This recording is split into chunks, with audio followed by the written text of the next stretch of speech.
I want to talk to you guys about isolation.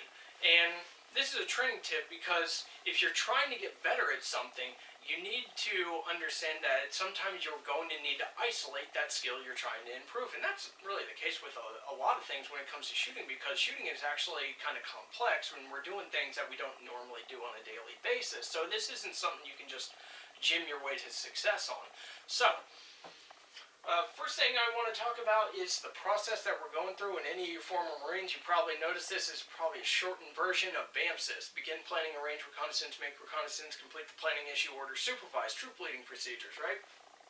So, anyways, we identified the skill that we're trying to improve and maybe even the possible weakness that we have, and then conduct research on how we can actually train past that or build ourselves. And then we make a plan to do that, and whether it's just scheduling or remedial training or whatever, then we do that, and then we focus. We actually carry out that plan, and we also are analyzing ourselves constantly during and after if it's actually having any effect. So that's how to isolate a skill and build on it.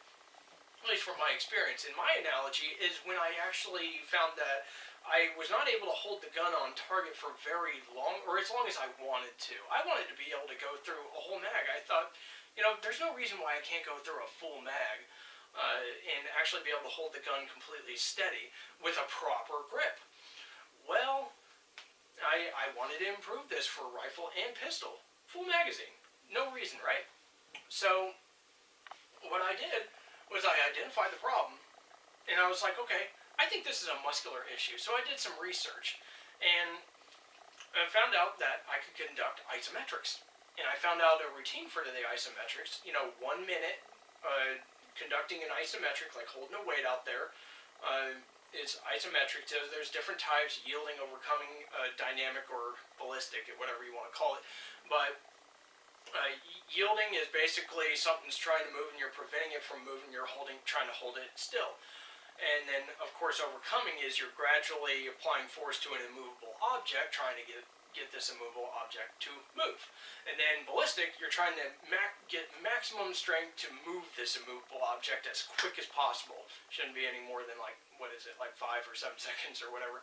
But anyways, there's different isometrics that you can do in order to build strength in these specific isometric positions. So the last two, yielding isometric will actually build muscle and build strength, but ballistic isometrics and overcoming isometrics will allow you to have more access to strength quicker and for longer periods of time. So they are all useful. However, my biggest concern was actually having the strength to begin with and building the muscles in the specific areas. So that's been something that I've been concentrating on. So I had to make a plan. Isometrics is something you can do safely every day. So I thought, okay, I need to start doing that. There's no so I started with, I made a plan to gradually increase it from 4 sets twice a day to 6 sets twice a day. And once it got too easy to do 6 sets with a certain weight, I would actually increase that weight.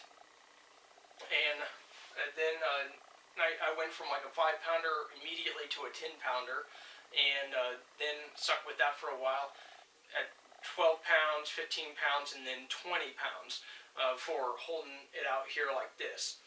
So then I had to actually carry it out. And in the planning phase, when I mentioned that I graduated the weight, that was actually part of the plan, because I knew if I was developing muscle, things would actually get easier. So I needed to keep that progress going as much as I could rationally. So anyways, I need to actually have the discipline to carry this out, and then I need to constantly reanalyze. That's part of the focusing, is actually monitoring yourself throughout, not just blindly going through the motions of your plan. You need to actually be there. You need to focus. You need to isolate your focus on that skill and the development of that, and see if you can tweak it.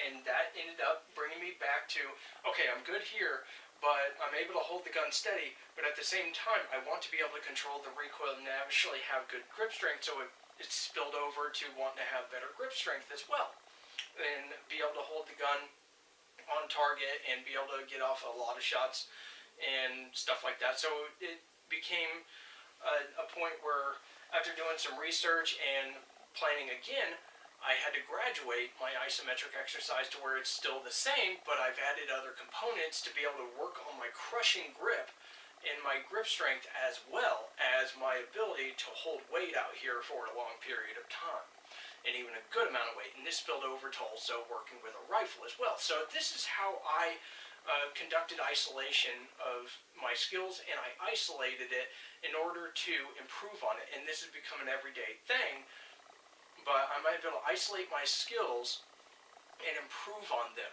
So that's really the gist of this video, is training in isolation, isolating certain skills and developing them, and being able to come up with a plan, doing research, and planning smartly in a way that you can actually carry out reasonably.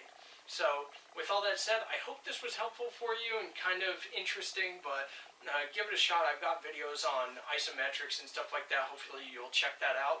But check out my blog in the description below, and also check out my other videos on my channel.